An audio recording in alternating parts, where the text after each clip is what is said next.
Hey everyone, welcome to today's live stream.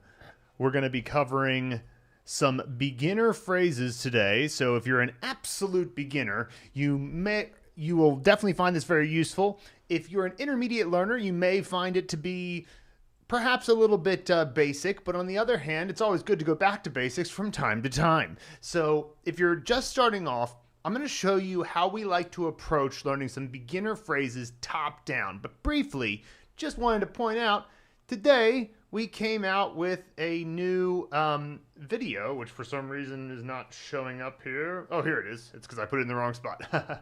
We put out a new video today called 18 Things You Must Know Before Going to China. And I would love for you guys to check this out. Came out just a few hours ago, and it was my synthesis of the many different things that I learned while living in China for 11 years, and wanted to share some thoughts about that. I always think that the conversation we tend to be having about China is a little bit it's missing some points from time to time, and I just wanted to share my thoughts, and hopefully you guys will find it useful if you're going to travel to China. And even if you're not planning to travel to China anytime soon, I do make some interesting insights about, I guess I would say I'd make some comments about how it is that perhaps the media doesn't quite get it right when they're talking about various things about Chinese history or the current geopolitical situation or the cultural context and all that stuff. So if you're interested, check that out maybe after this live stream, or go check it out now and come back to the replay of this live stream later. But that was very fun to make, and I hope that you guys enjoy it a lot. Okay, so what we're going to do is cover some basic Chinese phrases, and these actually come from our course called the Mandarin Speaking and Listening Kickstarter, which has 1,100 phrases with listen and repeat audio to master top down. So especially if you're a beginner, this is a really useful course to get started, and it's also a useful course if you've been focusing a bit more on the written language, which many Mandarin Blueprint fans do that because we have such great written language materials. But if you've been focusing a lot, say, on characters, and you've been focusing a lot on building from the bottom up, you may not have gotten as much listening and speaking done. And so the Mandarin Speaking and Listening Kickstarter with those 1,100 phrases can get you over that hump of being afraid to open your mouth and speak. I know that we've probably all experienced that thing where we're like, I know that I could probably say this, but I haven't really practiced it much. And so the idea of opening my mouth and starting to speak right now, I don't feel confident enough. You know that feeling? So the purpose of this course is to help you get over that. And today I'm going to cover some of the various ways that we can get over that fear by making sure that we get the basics down and we repeat them a lot. I'll go over the concepts here, and then if you're interested in getting the listen and repeat audio, getting the flashcards and all that stuff, just head to mandarinbp.com/MSLK. That stands for Mandarin Speaking and Listening Kickstarter, and then LS, which stands for live stream. All right, so let's get into it today. And just as a reminder, the way that I like to do this with our live streams is to take a break occasionally to talk to the chat, but I don't tend to look at the chat while I'm giving the presentation, just so that when people watch the replay, they're not bored because I keep moving in between the chat and the presentation. So if you have any questions in the chat, feel free to put them there and I will address them at a break. And also, I would highly recommend, if you're in a situation where you can, saying some of this stuff out loud as I'm giving you the presentation. So first of all, I did one of these last week, and we covered some of the first basic phrases from the course in lesson 1. So today I'm going to cover lesson 2. And so as a reminder, in lesson 1, I covered the pronouns. So the various basic pronouns of, for example, ni. Ni. That means you. So you, ni. I, me, 我. 我. Right? So ni, 我. All right. And when you say third tone, by the way, when you say it by itself, sometimes you'll say like ni and 我. But often when you actually say it in a sentence, you say it very short and kind of zombie-like with the sort of brains. So, 你我你我. Now, again, if you're doing it by itself, it would be that full third tone, but how often do you say things by themselves like that? It's more often that you say it in the context of a sentence. So we'll cover more of that soon. Now, then you have he, ta, then you have she, ta, and then you have it, ta. So they're all the same except for the character, but the pronunciation is all ta. So makes it a little bit easier, right? So we've got ni, wo, ta, ta, ta. All right. So with that in mind, we're going to move forward. And don't worry, if this is new to you, if you're absolutely brand new and you didn't know any of the Chinese pronouns, we're going to use them a lot today. So it won't be a problem. So let's take a look at what happens if we add he, he. Now listen to how I say that. He. So you'll notice I have that little bit of extra on the H. The Chinese H is a bit stronger, comes a bit more from the back of the throat, and it's got that chutzpah or loch, like they would say in Scotland, right? So, now the final E is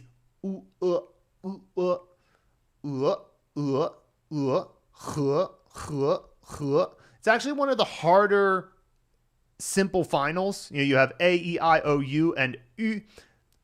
The E sound is that but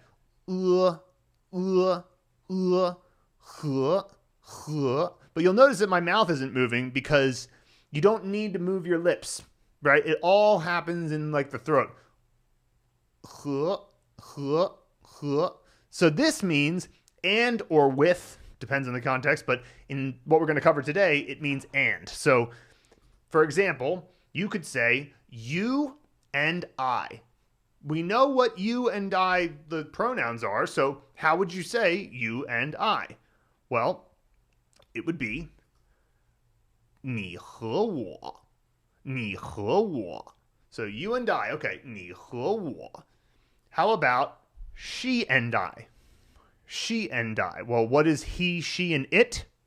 Well, that's 他, right? And I is 我. So 他和我.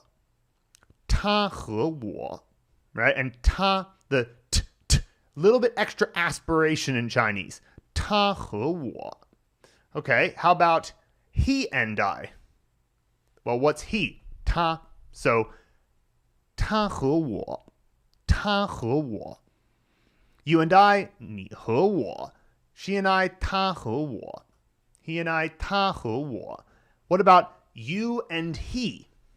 You and he. Well, you is 你 and he is 他. So 你和他, 你和他. And I would just point out that when you have that third tone, second tone, that 你和他, it's kind of nice because the sound follows a straight line. You know, some Chinese tone pairs, they don't really like follow a pattern. It'll be like you'll have like a fourth tone followed by a first tone. So you'll fall down and then jump back up. Well, when you go 你和他, you're going low, up, high. Low, up, high.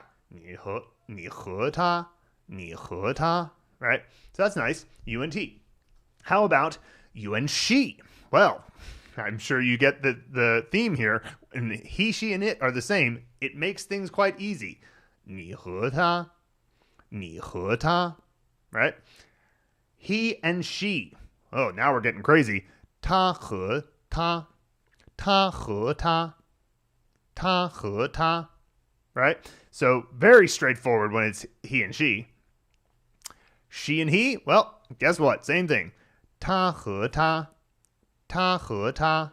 So now we have many of the different ways that you can discuss like various pronouns and each other. So these are the types of basics you want to get down early. And as you can see, because there are so many variables that are a little bit easier than English, for example, all the he, she, and it's just all being ta, then that means that you're not going to be in a situation where you feel overwhelmed by the top-down nature of all this. And what do I mean by that? Well, if it's bottom up, then you're going to have to learn all those characters first. And you're going to have to make sure you understand all the pronunciation first. You have to learn all the character components, and you're going to have to use a mnemonic to remember the character that way. And all of that stuff is great. And you do need to do that stuff to get really good.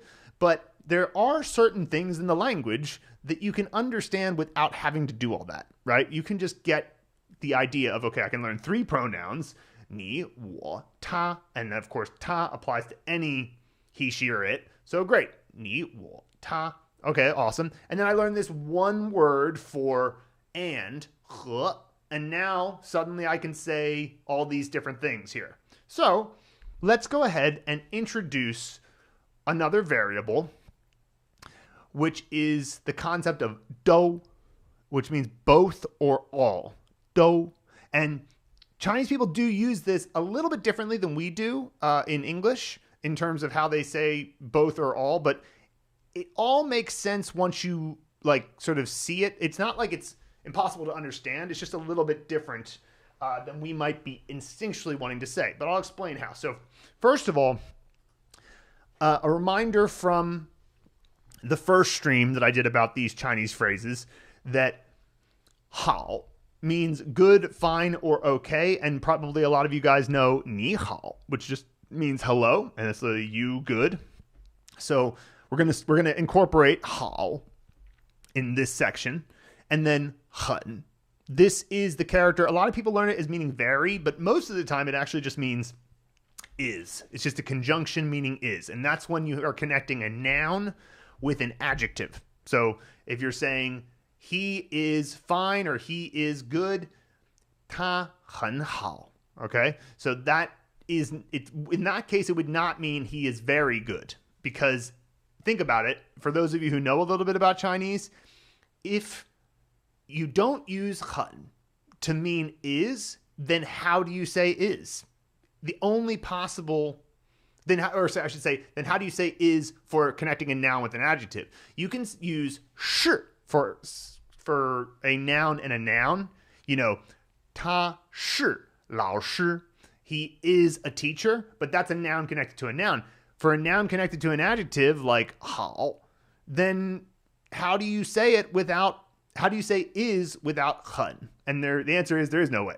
If you want to say noun is very adjective, you would say, for example, 他非常好, which means like non-ordinarily good. So that would be how you'd say very in that case. You can use 很 to mean very if you're talking about a psychological verb. For example, 我很喜欢她. I really like her. 我很喜欢她. Then in that case, it does mean really or very. But that's a psychological verb, 喜欢, which means like, right? I like it. I like her in my heart, right? So, and then we talked about how 好 means good, fine, or okay. Well, 不好 means not good, fine, or okay. And so 不 is just the negation word. All right, so with that in mind, how might we say these sentences? So let's see if we can figure this out. Well, the first one, I'll just show you how it works with do. So we understand 你和我, 你和我. That means you and I, okay? And we know that 很好 means are okay, you know? So then the in-between is the do. And in English, we just say you and I are okay, right? But in Chinese, they tend to add that do in there to mean both, to like get across. It's like both of us are doing okay. 你和我都很好. 你和我都很好. Okay? And if it were more than 2 people, then it would translate as, suppose it was like the 3 of them 都很好. It would be translated as the 3 of them are all fine, right? So that's why I mean it's both or all. So today it's going to be more commonly used as both, but that's kind of how that works. So just break down the sentence.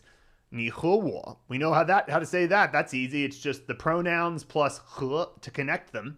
And then the idea of is fine or are okay or, all of that, 很好. That's pretty easy too. In Chinese, you just want to include that both. So 你和我都很好. Okay, so how would you say you and I both are not okay? You and I both are not okay. How would you say that? Well, you would say 你和我都不好. 你和我都不好. And by the way, with do, one of the things that it's fairly easy to say the o sound in Chinese. It's just the o, o. It's just like saying the letter o, kind of. You do want to say it with proper intonation and all of that, as we explain in pronunciation mastery, but it's fairly easy compared to many of the other ones. However, D, in English, we tend to voice the D. So if I'm like, hey, dad, d. But in Chinese, you just kind of go, it's unvoiced. So there's no d, there's no vocal cord vibration. So it's just do. And of course, there's vocal cord vibration to say o, but the D, it's very poppy. Do. 你和我都不好. And that's true of B as well. 不好. It's not 不好. It's 不好. It's kind of like hip, it's kind of like hip hop. And that's also true of the gao, like the G. That's a little more the back of the throat with the tongue, but it's kind of cool. So, you and I both are not okay. 你和我都不好. I should have said that, but are you and he doing okay? So, one of the things that we talked about before is how you can say adjective, 不, adjective, to mean yes or no to that adjective. So, 你和他好不好? 你和他. So that's the you and he. And then 好不好 means good or not, okay or not.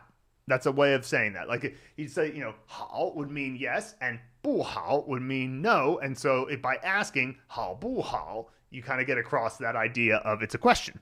So the response might be, he and I both are doing okay. So he and I, what would that be?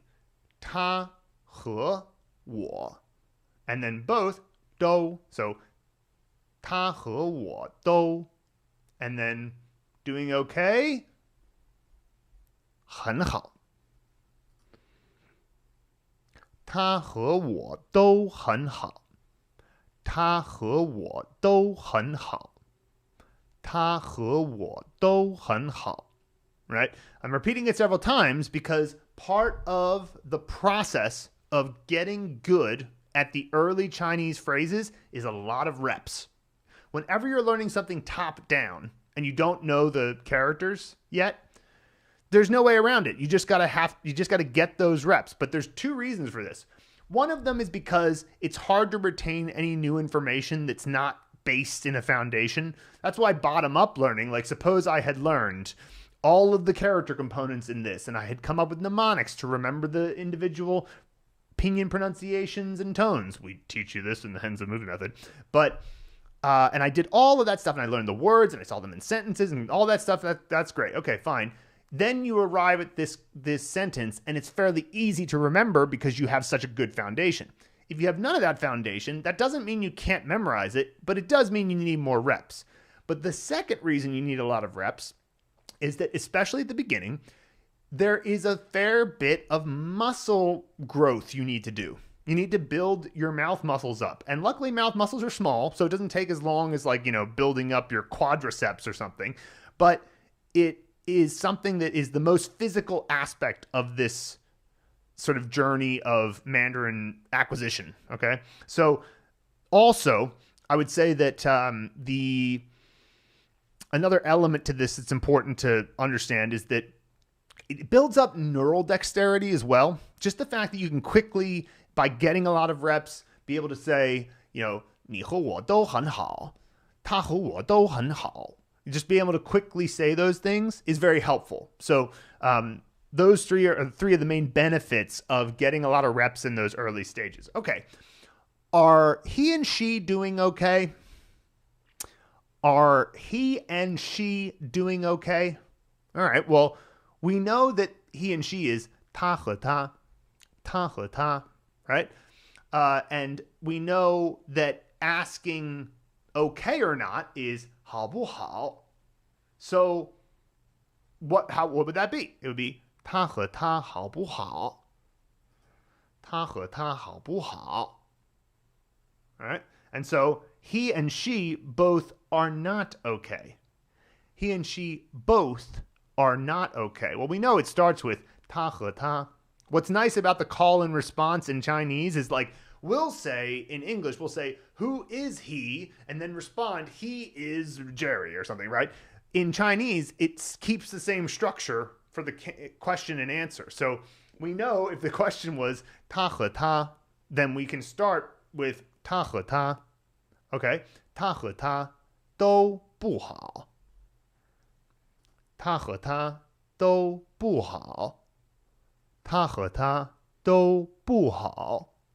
Right? So it's pretty good. Like, it's getting that basic back and forth there. You can start to understand how the Mandarin Speaking and Listening Kickstarter and listen and repeat programs like this, it builds on what you already know with the very basics and just gets them drilled. You know, we have a learn, listen, and repeat file. We have the think and produce file, and we have immersion files, and that's the 3 audio files you can download. But then you also get flashcards. So what is the difference? Well, in the learn, listen, and repeat, you basically hear the English first. So you'll hear my buddy Nelson, who's got this great voice for recording, saying, "You and I both are doing okay." And you'll hear that. And then immediately after that, you'll hear, 你和我都很好. And then there's a space for you to repeat. So English, Chinese, repeat. And then the Chinese will play again, 你和我都很好. And then you repeat again. So you repeat twice. And then, so that's the learn, listen, repeat file. You can do that as many times as you want. And then the next thing you do is you add the flashcards to your review queue. And what the flashcard shows you on the front is just the English. So then you have to think of what is the Chinese for this and produce it. That's good. That gets your brain thinking in that way. But what's nice about the flashcard is it gives you as much time as you want to come up with the answer. And then when you start to feel like, okay, I've got this down, then you do the think and produce file. And the think and produce file just has you and I both are doing okay.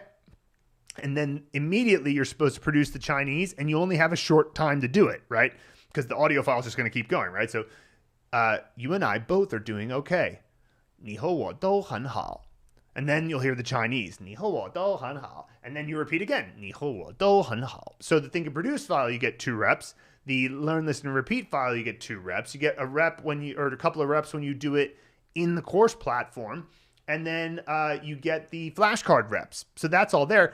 But that's not all. You also get an immersion file. And the immersion file, we teach you how to put them into playlists. And you just keep it playing in the background.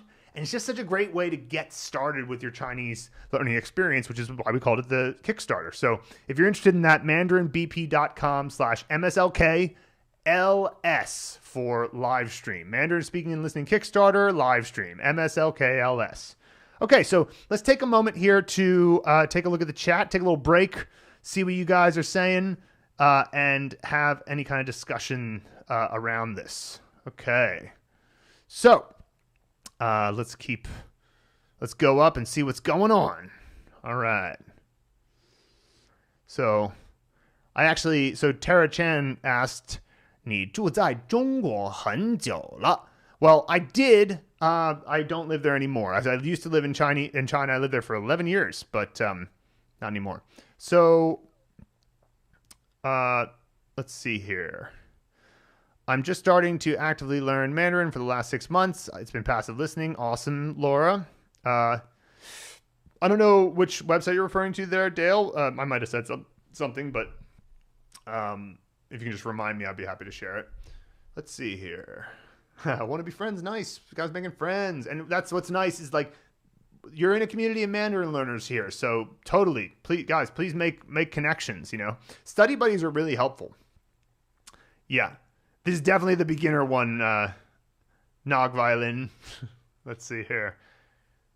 Yeah, no, I mean, yeah, totally. This live stream is mostly for beginners. That's why we're kind of playing around with these ideas. I can say that I'm going to do live streams more consistently like over the summer. And then in September, I'm going to reevaluate and decide, do I want to do this? Yeah, doing it 5 days a week is probably not sustainable for what I need to be doing for the rest of my company. But I will say this. I wanted this summer, I'm going to make the summer of streams, the summer of lives. And I don't think I'll stop doing live streams entirely after that. I just might do it not 5 days a week. So at the moment, the schedule is Mondays are Hands the Movie Method. Tuesdays are learning words character by character. Wednesdays, onboarding for members of the Mandarin Blueprint Method or any of our courses. Thursday is the beginner phrases. And then Friday is more like a situational Chinese stream where I'm talking about something like daily routines or pharmacy or, travel and directions, things like that. And we'll see just how they do and see what you guys think. So that's what's going on with those. And I can say next week I am going on vacation. So I'm going to be away for a couple of weeks, and Luke's going to pop in for some live streams. And if I get a moment, I'll pop in for some live streams, but they won't necessarily be as consistent. So apologies for that. But my mother-in-law is coming into town. Got to gallivant her around the United States. She's from Serbia. Okay, let's see here. Welcome, welcome. All right, let's see here.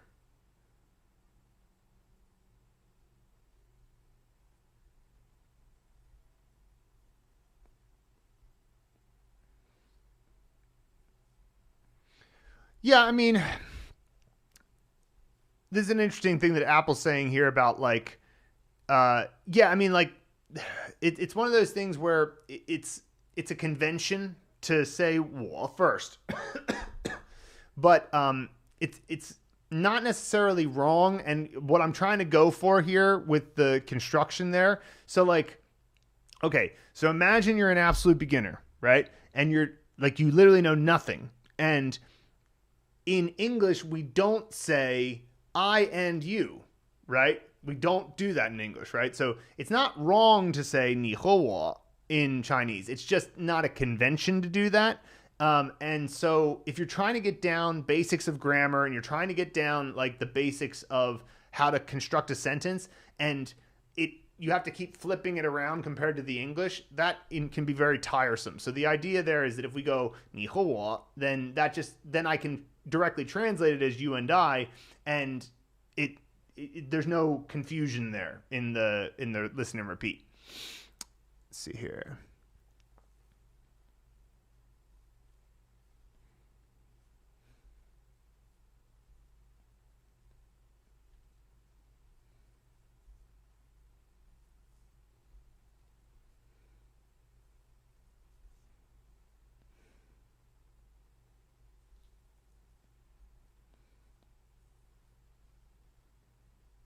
Okay, nice. Right. Yeah, I mean, this is the point we're making here, Apple. It's the new learner level. And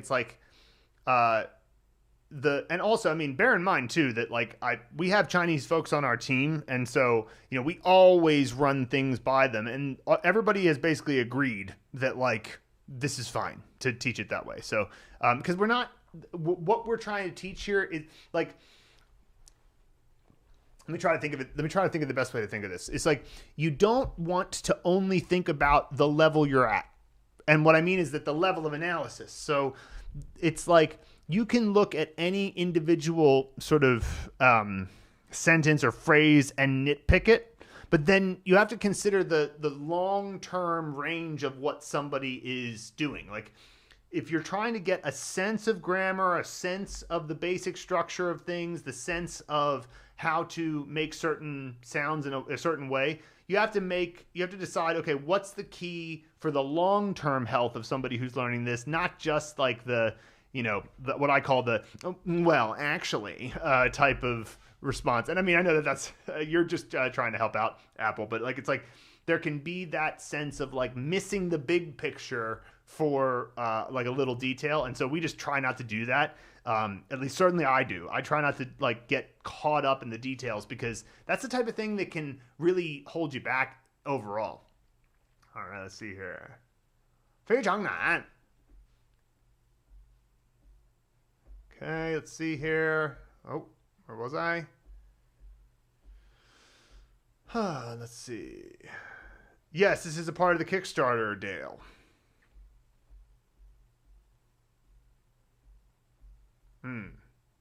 Okay. Let's see if there are any other questions.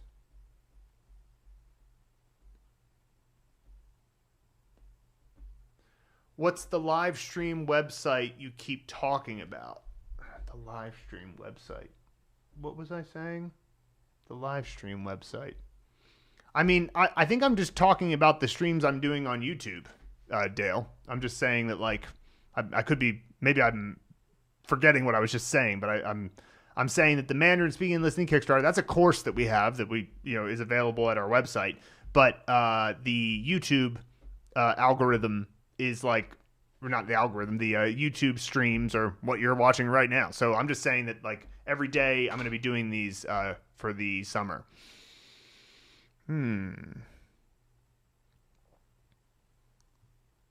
All right. Cool. All right, I'm going to continue with the presentation here, and we will get some more stuff in. So let's check this out. All right. So, oh yeah, I forgot to let the questions come up. Okay. So now we're going to introduce a new adjective, which is kwai. Kwai. And kwai is often used to mean, like, fast. It can also mean quick in, like, the sense of, like, quick do something, right? But it's a simple adjective just to get started, just fast. It just means fast. So also the K in Chinese, so when we say kwai, it's K is also harder. So D, B, and G are that they're unvoiced and poppy, and then H, K, and what was it? H, K, these are the tougher initials. H, K, and T are a little bit different. And so is P. P is also a little bit different. P is also extra aspirated. T is extra aspirated. K is extra aspirated. So kwai, and aspiration just means more air is coming out. Kwai, kwai, right? So hit that K hard. Kwai. All right? So let's think about this. These should be fairly simple for you guys now that you know the pronouns and you know how to say hun and bu.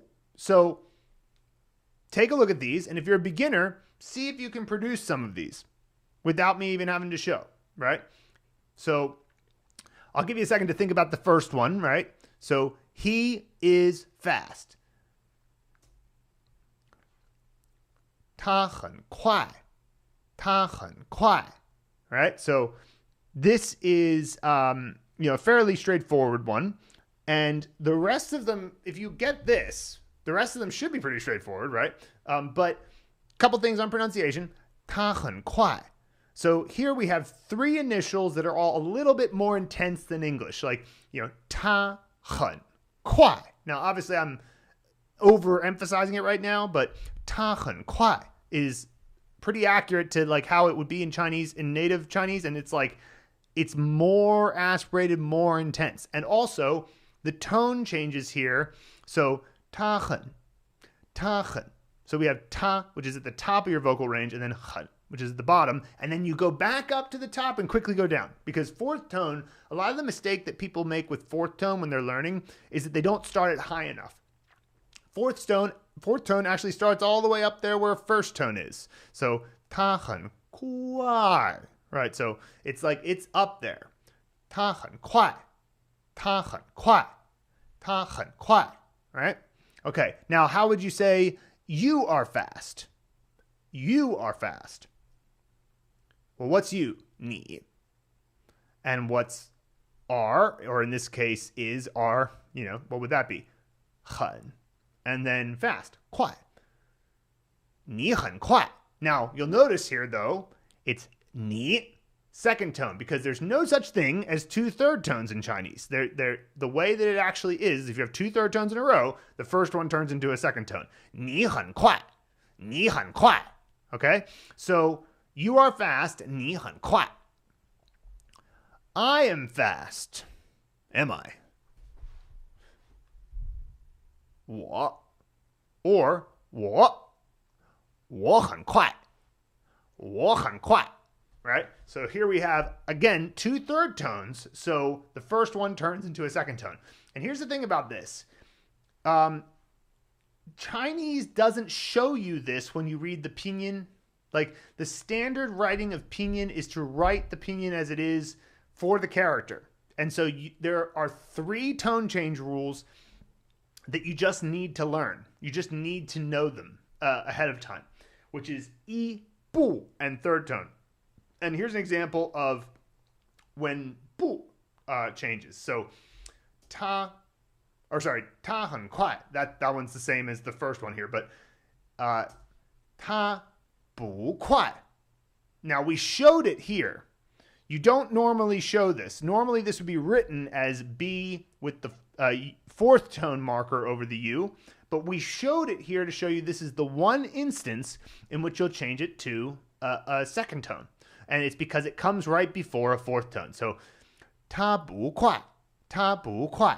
That actually is the way of saying not fast. You don't say 不快 because this is such a common thing to have 不 come before a 4th tone, and having 不 just said it all in the language. It's such a common word to say this thing or not this thing that over the years, the language evolved to make this simpler to say, because 2nd tone, 4th tone is actually a very natural flowing tone pair. 不快, up, down, 不快, 不快. And so what ended up happening is that if there's a 4th tone, if it comes right before a 4th tone, then 不 switches to 2nd tone, 不. And as a result, you need to know that because it will not show up in the actual written pinyin unless you have a lesson by Mandarin Blueprint or somebody who is teaching you about this in that moment. So it's important to train yourself about that. The thing is, though, there's only 3 rules. At some point, I might go over the E one, but like, it's for today, that's the one you need to know. Okay, I am not fast. 我不快. 我不快. Right, so I, 快 is 4th tone, so 不 switches to 不, and 我不快. 我不快. Okay? You are not fast. 你不快. 你不快. Okay? And then she is not fast. What would that be? Well, we've actually already said this one earlier, but just it has a different character. 她不快. 她不快. All right? So right now we have a good sense of both 好 and 快. If you want to say he is okay or he is fast, she is okay, she is fast, I am okay, I am fast, or not fast, or any of those, or not good, not okay, you now have that in your arsenal. Now, we can put all of these together. And this is what's cool about Mandarin Speaking and Listening Kickstarter is that we try to build off of what you already know. So let's think about it. Take a look at these sentences, let them kind of, stew a little bit. And do, the kind of math of it. A lot. That's what's amazing about Chinese grammar. And again, it's why learning the characters helps so much with learning Chinese, is that the grammar is like puzzle pieces, right? There is grammar. Sometimes people will say Chinese doesn't have any grammar, and that's just not true technically, because there are 3 things that grammar does.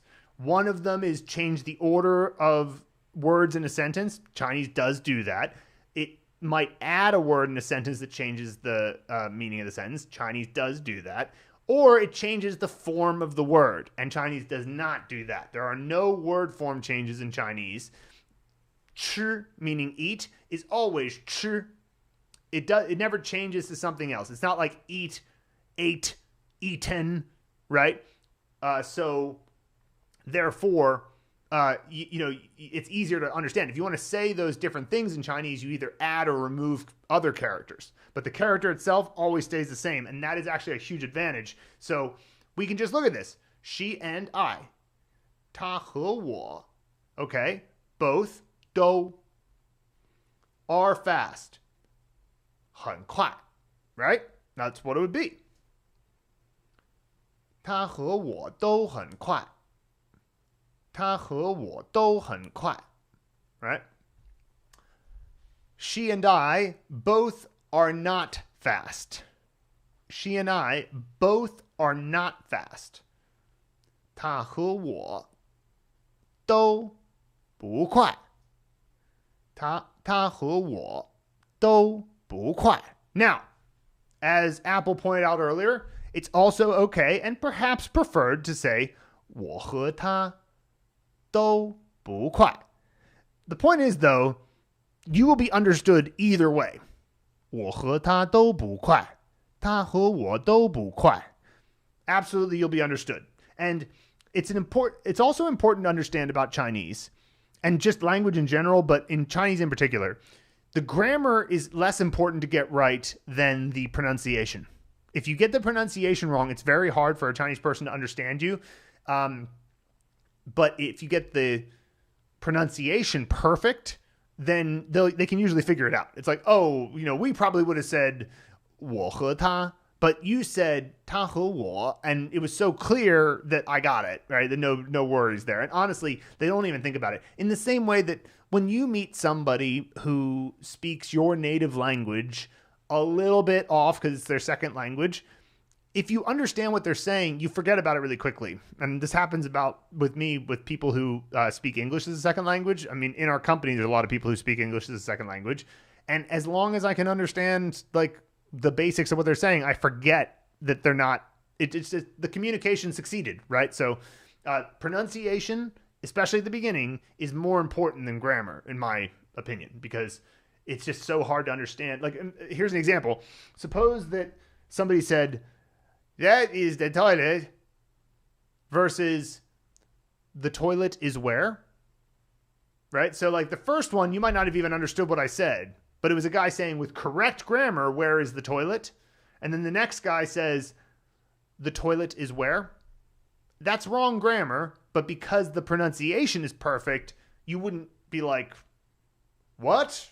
What did you say? You would understand it perfectly, right? So it's important to remember that. Okay. Are you and he fast? Are you and he fast? Well, it's a question, right? So what did we learn about how to ask a question that's a yes or no question? And by the way, I know that some of you know about ma. That's not for this one. That's not for this stream. But the way you can do it, one of the ways you can do it, and it's a very common way to do it, is to say adjective, 不, adjective. 快不快? 快不快? Okay? So, you and he, 你和他, 快不快? Or, 他和你. I said 你和他, but 他和你 is also, they're both fine. Because, like, in reality, you can kind of mix them up. So, 他和你快不快? And by the way, you'll notice here that the 不 is kind of just a fifth tone. Right? When you have it in between the two adjectives, 快不快? 好不好? 好不好? You don't tend to really hit the fourth tone or the second tone in this case. Saying 快不快 feels a little bit, no, it's 快不快? 快不快? Just a quick 不, 快不快? 他和你快不快? He and I both are fast. Or I and he both are fast. Either one's okay. 他和我都很快. 他和我都很快. Or 我和他都很快. 他和我都很快. 我和他都很快. Both fine. Okay, next one. Sorry, I shouldn't have clicked. Are you and I fast? Are you and I fast? 你和我快不快? 你和我快不快? Or 我和你快不快? 我和你快不快? I can imagine maybe like a kid asking this, like, are you and I fast? And then you could answer, you and I both are not fast. You and I both are not fast. 你和我都不快. 你和我都不快. And again, there's that tone change. 不快, right? Because this isn't 快不快. It's just not fast. 不快. Okay. And again, 我和你都不快 is also fine. Are you and he fast? Are you and he fast?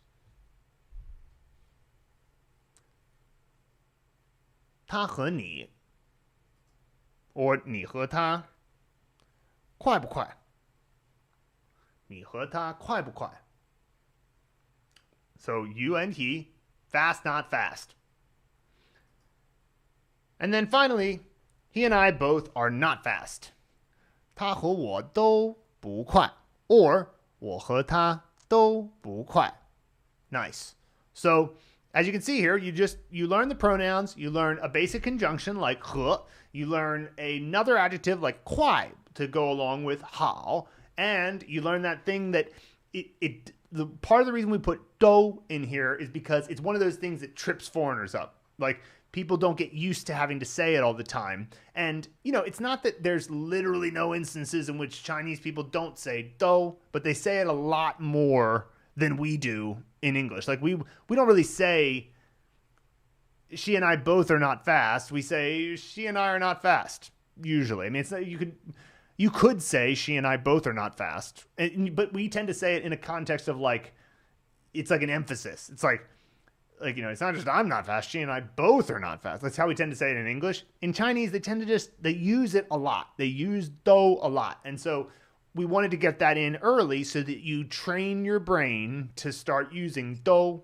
And so, again, this is what the advantage is of the Mandarin Speaking and Listening Kickstarter. Because remember, we are Chinese learners ourselves. So we know the things that foreigners tend to get tripped up about. And when we built it with that in mind. Of course, with always having Chinese professionals checking it just to make sure, just that, it's like it's still my second language. So it's not like, even though I've been studying it for, I guess 13 years now, it's still my second language. So it's, at the end of the day, I have to always defer to a native speaker. So what's nice about this job is that I like teaching this stuff to you guys, but it's also, I can never get too in my head about it or get a big head about it, I should say, because at the end of the day, there's a billion people in the world who are better at this than I am. I just know ways to learn as an adult that a native Chinese person would struggle to empathize with, because at the end of the day, they learned as kids in a very different set of conditions than an adult who lives outside of China would be in. So, that's what Mandarin Blueprint's about. We put together a whole curriculum that helps people in that situation follow a path that usually works. And today I've been covering material that has to do with the Mandarin Speaking and Listening Kickstarter, which is about getting you started with these phrases that build on each other, cover the basics, the stuff that you can learn top down. And so you get about 1,100 phrases down. Now listen, getting 1,100 phrases down is not the same thing as being fluent.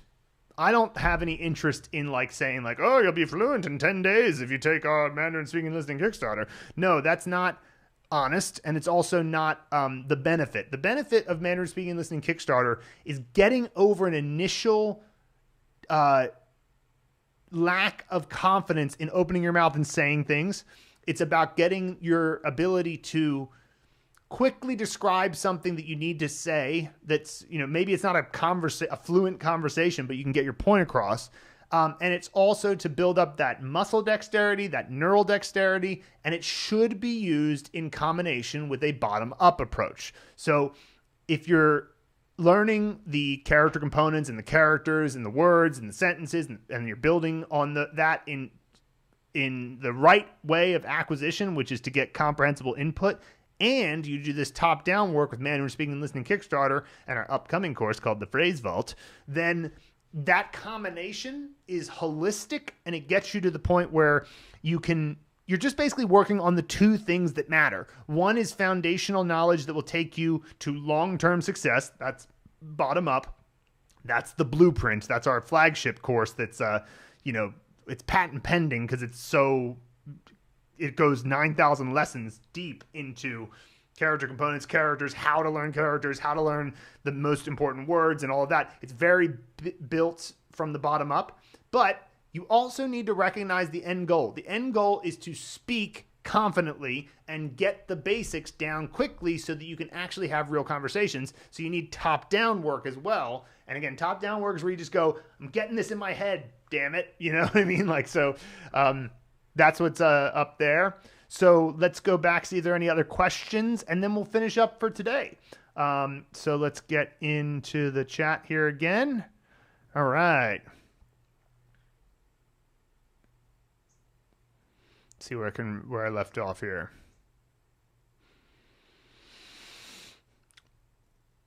Right, so that's an important one to learn top down. I can't remember how far up.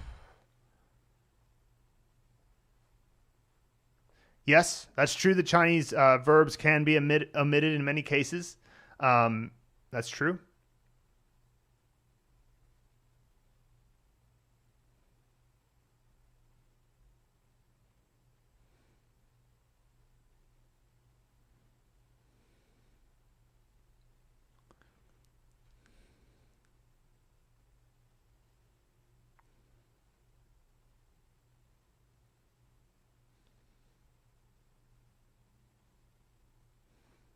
I don't know. I should let the beginners answer because I don't know why it seems like a game. Yeah. All right. I'm glad that you guys are having like conversations with each other. Like, I love this community thing that we're building up here. You know, Mandarin Blueprint is for Chinese learners of all sorts. So yeah, this is great stuff.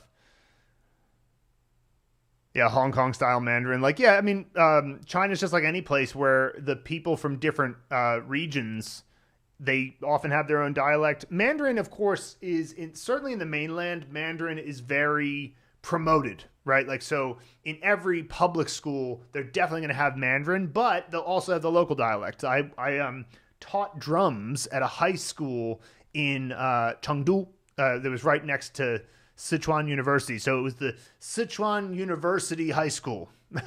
And I taught drums there. And first of all, the music department was not very funded, and it was not very like important to the staff. Like, it was like, yeah, I guess we'll have a music department, but in China it's all about academics, right, in the mainland. And what I thought was interesting though was that they had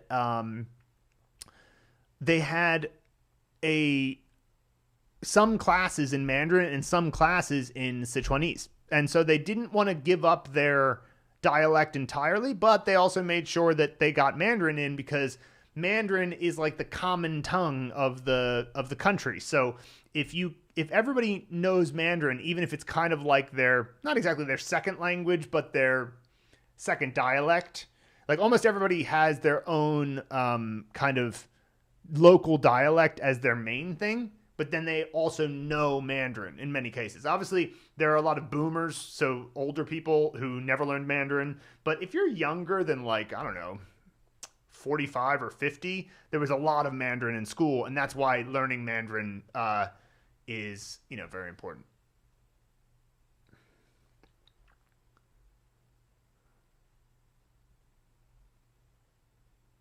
All right.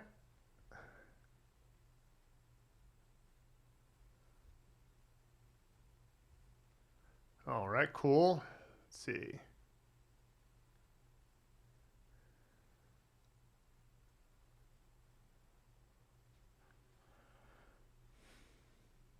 Why is he putting the question mark though? Well, yeah, there's still question marks in Chinese. They exist. Punctuation is a little bit different in Chinese. Like, the period is a little circle. They have a larger space after the period. They have a comma, but they also have this other comma called the dou hao. The dun hao. Sorry, the dun hao. The dou hao is a standard comma, and then the dun hao, that's like when you're listing things in a sentence, you'll use that one, and that one kind of slashes to the right. It looks like a comma, but it slashes the other way. And then there's some other stuff there with the punctuation. Yeah.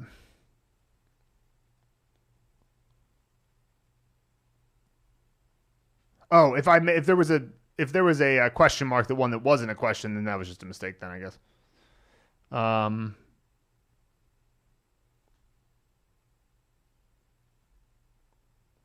Okay. don't you need the do in a negative sentence? Oh no, that's a question sentence. Yeah, no, you wouldn't say that. Yeah, 他和你都快不快? That feels weird to me. I mean, and as is usually the case with grammar, like it's, one of the things I point out to people with grammar is that you don't know the reasons unless you're a linguist. You don't know the reasons why somebody's grammar is wrong. It just feels that way. And so maybe it's not technically grammatically wrong. I don't know. I'm just saying that it feels weird. Like when I see the though in a question sentence, I'm like, this, I don't really hear people say that. Like, it's like if I say, I have seen Paul yesterday, right? It's like some linguist will know why that's wrong. But for me, it's just like, it just sounds wrong. It's, I saw Paul yesterday, right? Like you just know because you've heard it the right way enough times. So yeah. All right.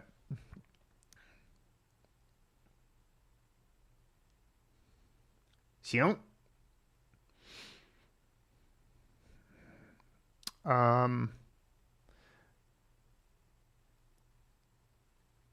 When you join them in a sentence, they have different meaning or a different use for the sentence or topic. Yeah, I mean, like, 行 is a 多音字 because it can also be pronounced 行, like 银行, or 行 like a row in a column, or like rows versus rows and columns. So 行 is 行列. That's how you would say that for row. But in traditional Chinese, there might be two different characters, but in simplified Chinese, it's 行 and 行. They both are pronounced like they're both the same character pronounced two different ways, and they have two totally different meanings. And that's just an example where that's actually one of the rare examples of a character where both pronunciations are really common. A lot of the times, if you're talking about to a beginner learner, you just need to learn the most common pronunciation first, and any secondary pronunciation is like, you should just deal with that when you're more advanced. But in a few cases, Jake, you should learn both of them when you're a beginner. We have a question here. I have a question for you. I've been using Link for quite some time, just for listening and reading. Do you think it's a good idea to use only Link to learn Chinese? So I use Link, and I think it's great. I think Link is awesome. But Link doesn't teach you how to learn Chinese characters. So it's tricky because if you don't learn the characters from the bottom up, they're going to start to blend together because you're not necessarily, and also it's going to be tough to remember the pronunciations. Now, maybe you have the pinyin turned on with Link, but that's a crutch. That's not going to work for the real world. The real world doesn't have pinyin written over all of the Chinese.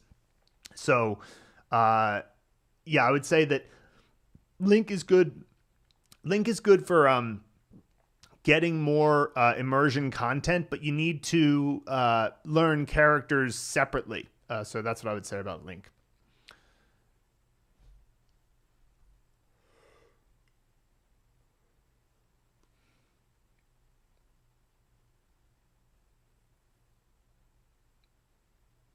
Oh, yeah. What you're trying to say here, hard home, is 洗手间, 洗手间. What you wrote there was 洗说间. And it took me a second to understand what you were trying to say there. So the characters are 洗手间, 洗手间. Okay? And then if you say 洗手间在哪里, that's fine. That's fine. 厕所 is another word. 卫生间 is another word for that. But basically, you can say almost any location 在哪里 or 在哪儿, and it's all fine. 市中心在哪儿? That's where's the city center, or 商场在哪儿? Where's the mall? 超市在哪儿? Where's the supermarket? So you can put almost anything right before 在哪儿 or 在哪里, and that means where is that thing? Okay, so 繁体字 also has both of them being the same. Okay, good to know. I've never consciously learned traditional characters because I lived in mainland China the whole time. And I can recognize a lot of them because, first of all, a lot of them are the same. Many of them have one minor difference. And many of them I just picked up because of like going to KTV, because KTV is just all traditional characters, and like you'll be watching it and you'll be like, oh, so they wrote Dui that way. And so like I picked up on Dui and other ones that are kind of strange. But like take, for example, Tara wrote up here, 行比方说, right? And so the 说 there is this is, I'm highlighting it right now. The 说 is it's different than the simplified 说, but it's so similar because I can tell the left side component is the word component. So, and then the top two strokes are just flipped a little bit. So I can look at that and go, well, that's obviously the same. That's 说. And then below it, 请教我, right? So the 请, like I can recognize that is also a character I would recognize, even though I never consciously learned traditional. So if you learn simplified, you can actually get a lot of the traditional characters down. Now, it doesn't apply 100% of the time, though, because some of the traditional characters are, there's quite a big difference in how they are presented. But then what can happen is when you get particularly good at Chinese, if you're learning from simplified, then you can see one of those characters that is very complicated compared to the simplified version. But if you see it in the context of a paragraph and you understand the rest of the paragraph, you can figure it out through context because you've already gotten enough good stuff there. So, I think that there are enough challenges learning Chinese. Starting off traditional characters can be tricky. It's like you're adding yet another layer of complexity. But if you're in, Taiwan or something and it's just much more practical, maybe you do that. But I think that starting with simplified at least takes away a little bit of a weight, and then going from simplified to traditional is then less of a challenge comparatively speaking. So, okay. All right, everyone. Well, just as one last reminder, if you'd like to get access to the phrases that we covered in today's stream, and also to another, because there's about 20 today, so another 1,080 phrases with listen and repeat audio and flashcards and immersion and all that good stuff, you can go to mandarinbp.com/MSLK, which is Mandarin Speaking and Listening Kickstarter. And if you type in LS after that, then that lets us know you came from the live stream. Let me just drop that in the chat as well. You got to actually make those capital letters. So mandarinbp.com/MSLKLS. All right. Sure, I mean, there's the traditional, it's easier if you don't use the Henze movie method. But if you use the Henze movie method, it's definitely easier to learn simplified. The Henze movie method is Mandarin Blueprint's proprietary method for acquiring a character really quickly. And so I highly recommend you guys check that out. But if you want to learn about that, you can, first of all, you can go to our website, but also mandarinblueprint.com. But also you can look at some of our past streams. The one I did on Monday this week was a demonstration of the Henze movie method, but also I'll do that again in the future. So like I mentioned to you guys, next week I will be starting my vacation. The first part of it is a little staycation here in Austin. My mother-in-law's coming to visit, and so we're going to show her around. But since it's a staycation, maybe I'll pop in the early morning while they're all still asleep and, come do a little live stream there, which would be earlier than the one I did today. And then the next week I'm going to see my family with her, so it's probably not going to be any live streams from me that week, but there will be from Luke at some point. He's probably not going to do 5 days a week, but he'll pop in, and Luke will do something that he finds interesting. I told him, just go and hang out with people and answer their questions. And if you want to talk a little bit about something, go for it. It might not be as formal a lesson as what I've been doing because, he's got a lot of stuff on his plate. But, the next week, so those 2 weeks I'll be busy. And then the next week I have to go to this workshop in Las Vegas. But the point is that once I get back from all that stuff, then it will be consistent daily live streams at 1 p.m. U.S. Central. Maybe I'll decide to do them in the morning. depends on how that goes, because if I do it in the morning, then there is more of the world that can see it. It's not the middle of the night for most people, so maybe I'll do that, but we'll see. Okay. The link is for Mandarin Speaking and Listening Kickstarter, the what's on screen right now. And a couple people have said, yeah. And then, Tara, we have an intermediate course. Our course covers up through about 3,050 characters and 11,000 words or so. It does cover simplified, but the thing about it is that you need to read this article that we have that shows you how to approach the course as an intermediate learner, because the course is linear and it's cumulative. So we teach a character learning method, and that method is you gotta understand how the method works. Otherwise, the course doesn't make sense. But we wrote this whole article about it. If you want to, you can email our member service team, contact@mandarinblueprint.com, and they'll be happy to send that over to you and help you out with that. Okay. All right, everyone. That's it for today, and I'll see y'all tomorrow.